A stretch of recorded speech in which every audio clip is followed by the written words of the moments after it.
How is everybody doing? Hope you're all well.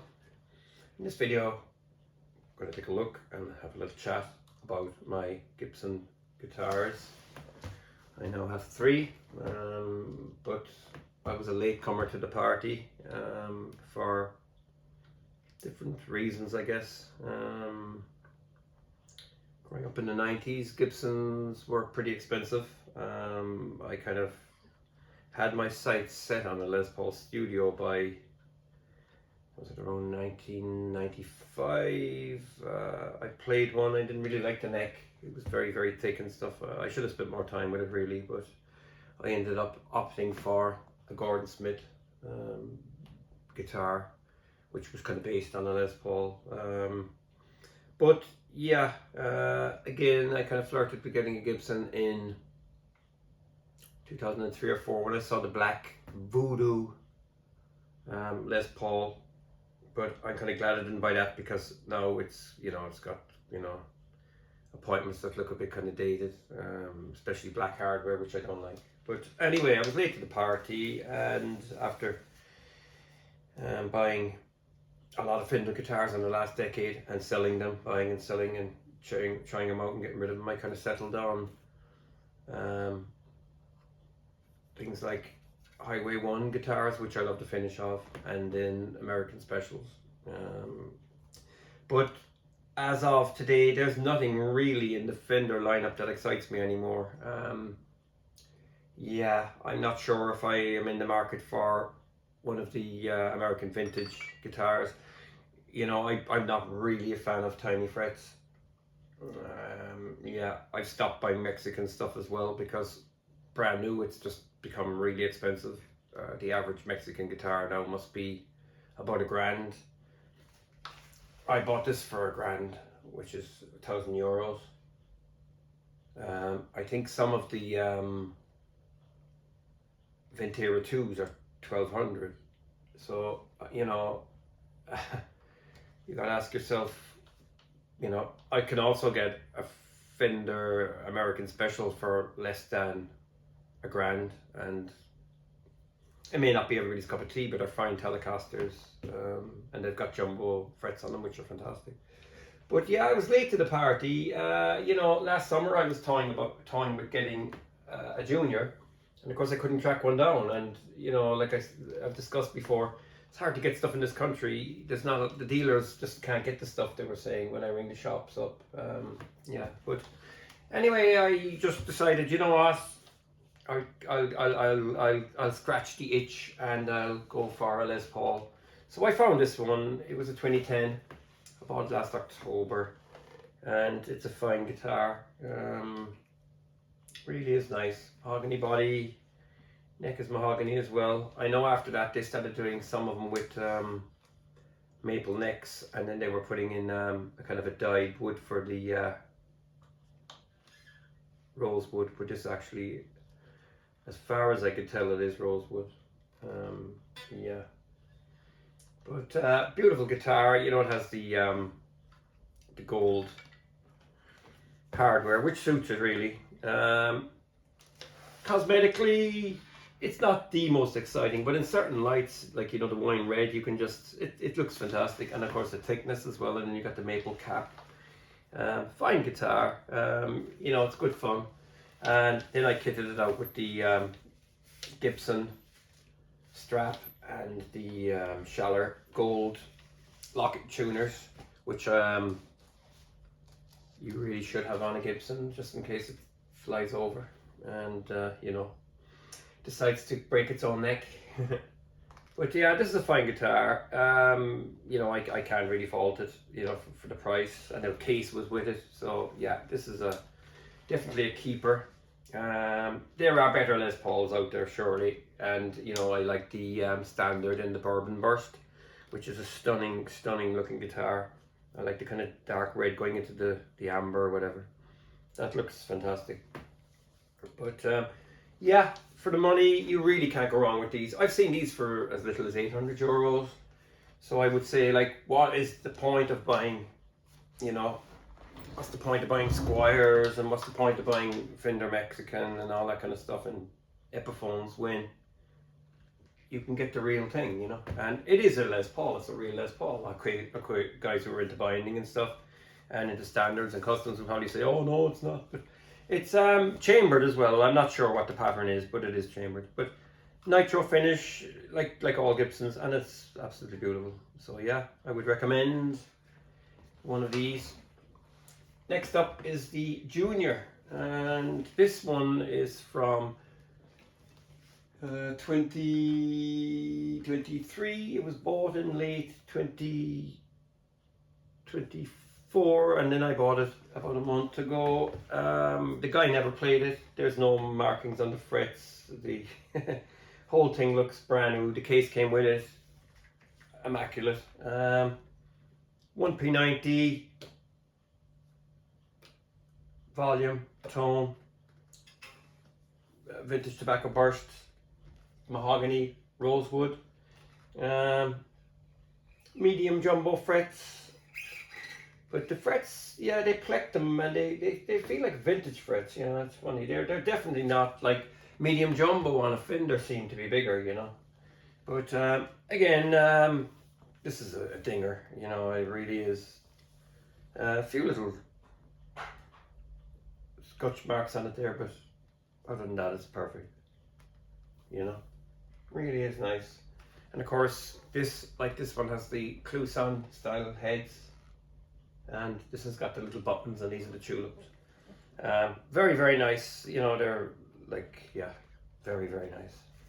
But anyway, this one, yeah, I must put the Schaller strap locks on it, but I bought this strap, Orange Blossom, and I think this one is Primrose or something, but I don't think I've ever seen a pink Primrose. I think they're normally yellow.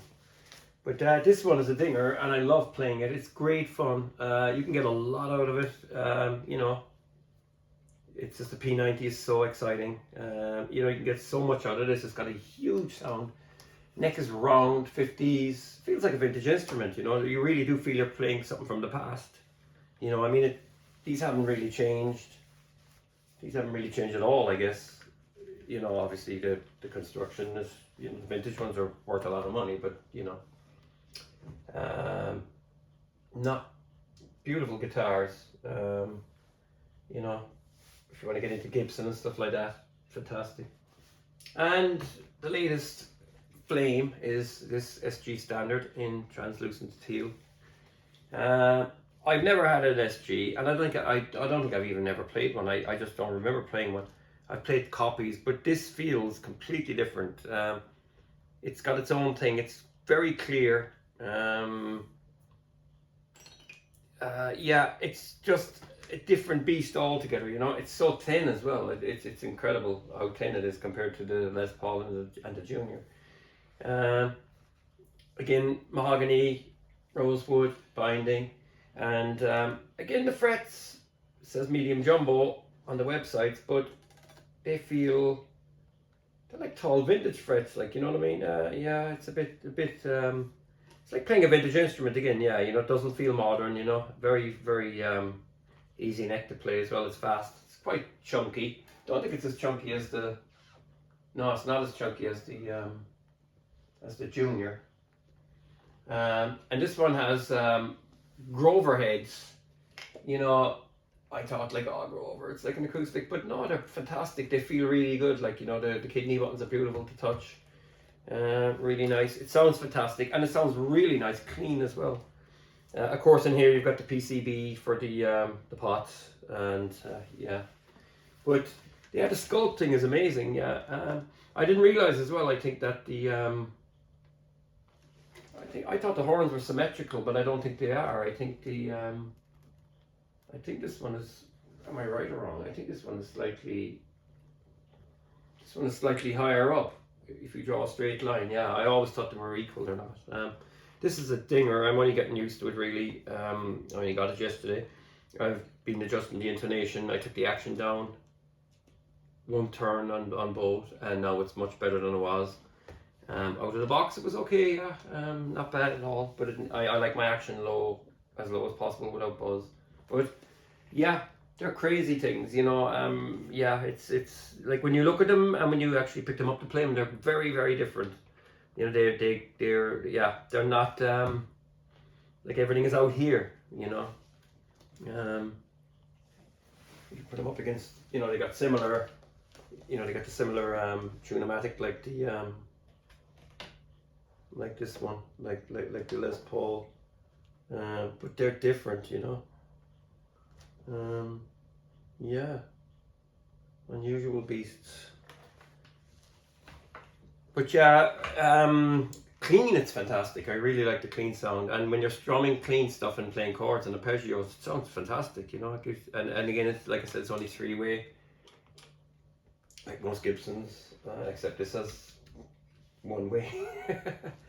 But yeah, and I got this strap. I ordered it about a week ago, and it came there the other day. Garden, which is really nice. So I think because Gibsons are, you know, traditional instruments, they look like they did back when they came out. I mean, these are kind of this was kind of a take on the late '60s from the custom color range. They wrote it maybe about a year and a half. But this guitar was built in March 2024, and I think they're the humbuckers. The what are they in? I just can't, my brain isn't working at the moment. The 90, I think. Very, very nice. So yeah, beautiful instruments, and I would say that really now all I'm short is an SG Junior, but they're not in production at the moment, and it would be nice to have one because I was actually really thinking about getting one of those. So again, that has a P90. I know you can get SG specials, but I don't really want two P90s.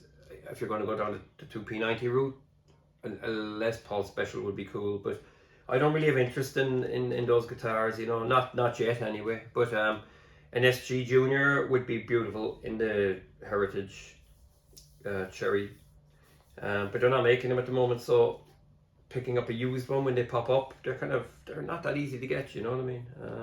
It would be really cool. So yeah, that's it. There you go.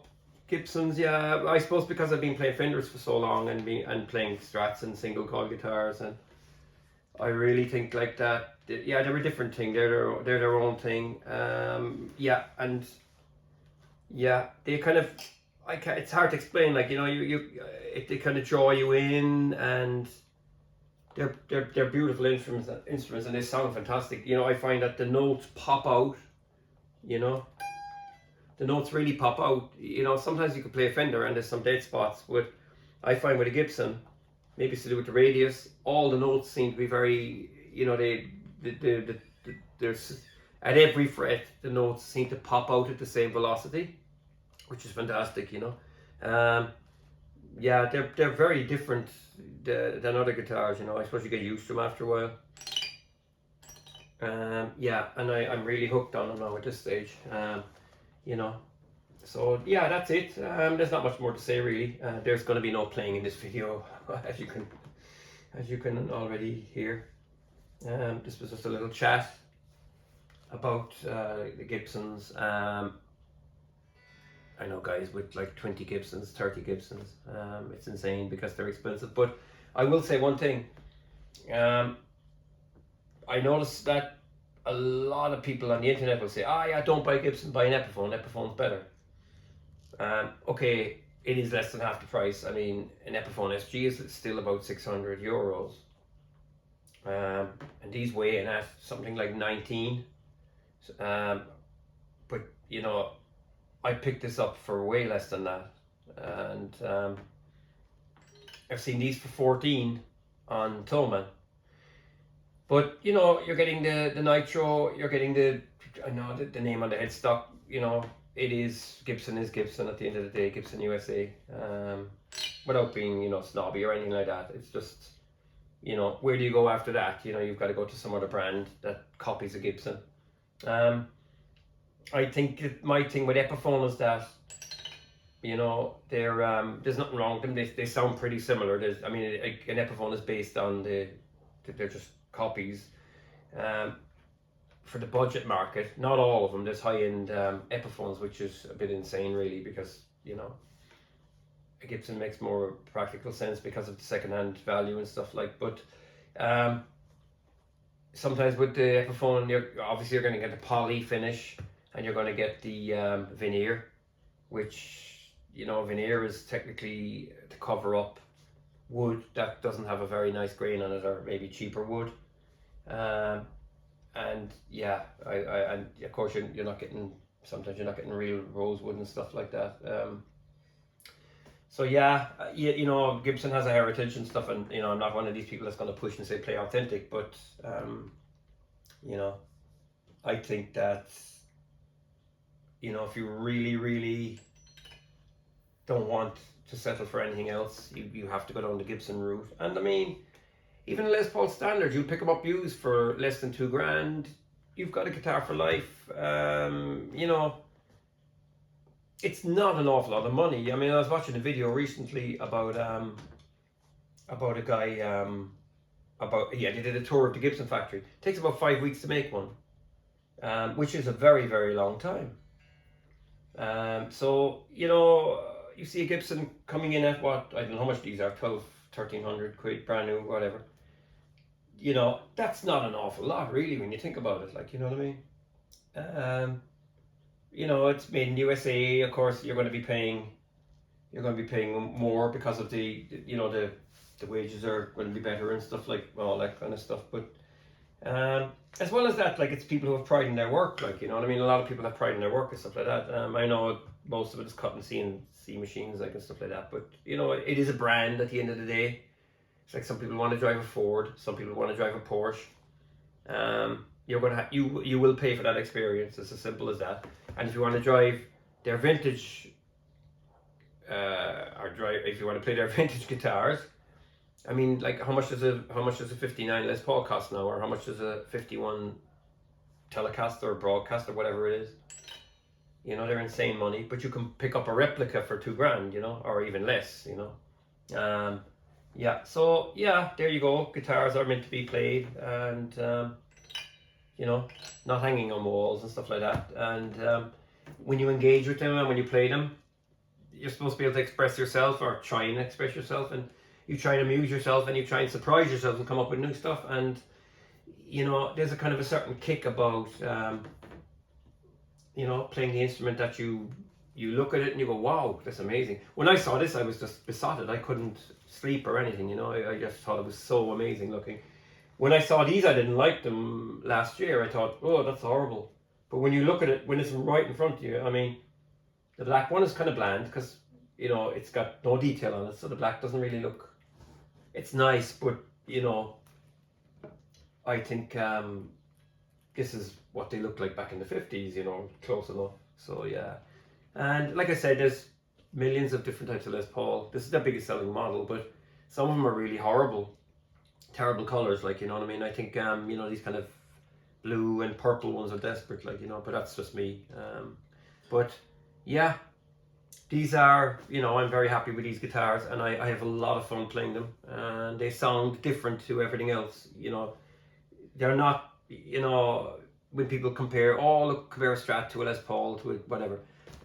Each one is brilliant at what it does, but at the end of the day, Gibson has its own sound and its own thing, same as Fender has. So yeah, that's what you're actually buying at the end of the day. You're buying a little piece of that heritage and a little piece of that history and a little piece of that sound, and there's enough for everybody. So yeah, anyway, that's it. I'm rambling, and that's all I've got to say, really. So thanks for watching. Feel free to subscribe and take care, and smash the like button and whatever.